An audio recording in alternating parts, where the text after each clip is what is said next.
I get asked all the time about what I edit with, but I thought it would be more worth your while if I showed you why. In this video, I'm breaking down how I made this shot using Final Cut Pro, and the best part about it is that you don't need expensive gear. This is something anyone can try, even today. I didn't use any sliders or gimbals, it was just me, the camera, the tripod, and just some fishing line. I'd literally tied the camera up, arms stretched above my head, and just held it steady as much as I could until it lined up perfectly in the center of the frame. Sometimes the best shots don't need fancy gear, just a little bit of patience and creativity. For the camera settings, I shot this at 4K 50 FPS, so in post-production I could just have that creative freedom if I wanted to slow it down or not. But before I break down the edit, let me give a shout out to today's sponsor for helping me make this vision of mine come to life. When people think of filmmaking, they think cameras, lenses, tripods, but the truth is the magic happens here, in the editing. To make my idea a lot more possible and easy to manage and create, I used the Music Video 2 pack by YC Imaging from MotionVFX. Honestly, it saved me so much time, not only for this shot, but for most of my projects. As you can see, it comes with pre-built keyframes, stylized transitions, and text animations that let me drag and drop, which is perfect when I got a full timeline to get through. It's a total lifesaver, especially if you're just starting out. Huge thanks to MotionVFX. If you want to level up your edits too, go check them out in the description below. Because I am using Final Cut Pro, they actually have a whole section for it. But if you don't use Final Cut Pro, you have DaVinci Resolve, Adobe Premiere, as well as After Effects, which is all cool. Anyways, I'm going to show you guys what I used, which if I can search it up. It's called the Music Video. Oh my gosh. I can't even type. So the Music Video pack, it's so cool. It makes my whole video process so much easier, so much quicker, and overall just avoiding so many headaches. In your free time, go check them out. Again, use the link in the description to, see for yourself. This is my whole timeline. This is a video I've done for Nikon that we'll be posting very soon. So if you're not already, give me a follow on Instagram and TikTok. So how I actually did this trick was actually a lot simpler than you might think. All I did here was just add a Gaussian blur, and with the amount I just sort of keyframe them, and I just slowly reduce the effect as the camera comes closer to the viewer. Another thing I did was adding glow just to give it more sort of like a sparkle, I guess.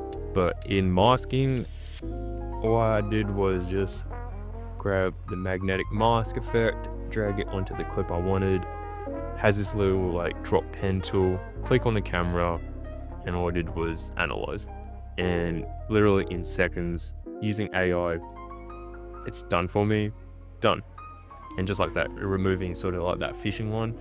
So without the keyframes, it just kind of looks boring, it doesn't really immerse the viewer watching it. So let's spice this up just a little bit. Go to Music Video 2, keyframe radio, basic movements, and all you have to do is just drag and drop. Simple as that. You have the option of zooming in and zooming out. You can actually change how much distance or scale you want to zoom in or zoom out, depending on what you're really going after. So for this one, I want to like sort of create that illusion where it's like just zooming out while the camera is coming close to you. What I'm going to do now, I'm going to go to the clip and the effect together, so that way the camera, I can sort of isolate that. If you don't group the effect with the clip, then the effect will affect all the clips that's underneath it, right?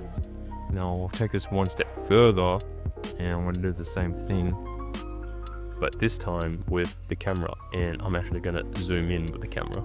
So now all together, you created that effect where, but if we didn't do any of those, right? So this is the before, it's okay, but to me, it's still a little bit boring, but then adding these effects together, it just, wow. Such a small tweak can really make a huge difference to the overall storytelling to your videos. You don't want to do too much where it becomes distracting, but you don't want to do too little where it doesn't have a lot of impact for the video. So you want to find that sort of middle ground and find that in between. And yeah, thanks again, MotionVFX. Avoided a lot of headaches, and it was a lot more convenient and made my workflow so much easier, especially especially when you're dealing with a timeline like this. Yeah, like obviously, yeah. Little things like that. Look how much cleaner and cinematic it looks after just a few simple tweaks. Let's talk about why it works. It's all about the emotion it brings, the movements, the rhythm.